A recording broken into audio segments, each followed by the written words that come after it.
இந்த வீடியோவில் நம்ம ஆப்ஜெக்ட் செலக்ட் பண்ணுறதை பற்றி பார்க்க போகிறோம்.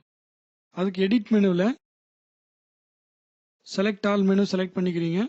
அதில் ஆப்ஜெக்ட்ஸ், டெக்ஸ்ட், கைட்லைன், நோட்ஸ் இருக்குது.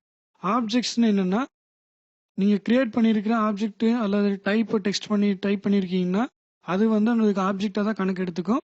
நீங்கள் செலக்ட் ஆல் ஆப்ஜெக்ட் கொடுத்தீங்கன்னா எல்லா ஆப்ஜெக்ட்டும் செலக்ட் ஆகும். அடுத்து டெக்ஸ்ட், நீங்கள் பேஜில் என்னென்ன டைப் பண்ணி வச்சுருக்கீங்களோ அது அத்தனை டெக்ஸ்ட்டையும் வந்து செலக்ட் பண்ணிவிடும்.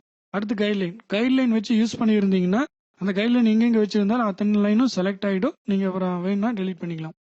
இது நோட்ஸ், அது மாதிரி ஆப்ஜெக்ட் நீங்கள் கவர் பண்ணி வச்சுருந்தீங்கன்னா அந்த ஆப்ஜெக்டில் நோட்ஸ் ஆட் பண்ணி வச்சிங்கன்னா செலக்ட் ஆல் நோட்ஸ் கொடுத்தீங்கன்னா எல்லா நோடும் செலக்ட் ஆகிடும்.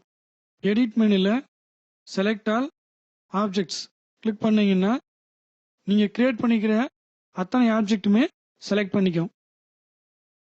அடுத்து எடிட் மெனுவில் செலக்ட் ஆல் டெக்ஸ்ட்னு இருக்குது. நீங்கள் என்னென்ன டெக்ஸ்ட் யூஸ் பண்ணியிருக்கீங்களோ அது அத்தனையுமே செலக்ட் பண்ணிடும். டெக்ஸ்ட்னு கொடுத்தீங்கன்னா இப்போ டெக்ஸ்ட் போர்ஷன் ஃபுல்லாக செலக்ட் பண்ணியிருக்கு.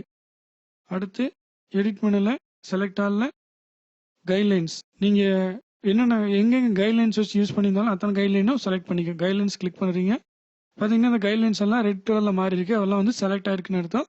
உங்களுக்கு வேண்டாம்னா டெலீட் பண்ணிக்கலாம். அடுத்து எடிட் மெனுவில் செலக்ட் ஆல் நோட்ஸ். இந்த நோட்ஸ் என்னென்னா ஆப்ஜெக்ட் செலக்ட் பண்ணால் மட்டும்தான் ஒர்க் ஆகும். இப்போ ஆப்ஜெக்ட் செலக்ட் பண்ணிக்கிறீங்க, 2 ஆப்ஜெக்ட்டு. எடிட் மெனுவில் செலக்ட் ஆல் நோட்ஸ் வந்து ஓப்பனில் இருக்குது. கிளிக் பண்ணிங்கன்னா இல்லைன்னா நீங்கள் யூஸ் பண்ணிக்கிற நோட் அத்தனையுமே செலக்ட் ஆகிருக்கு. அவ்வளோதான் செலக்ட் ஆல்.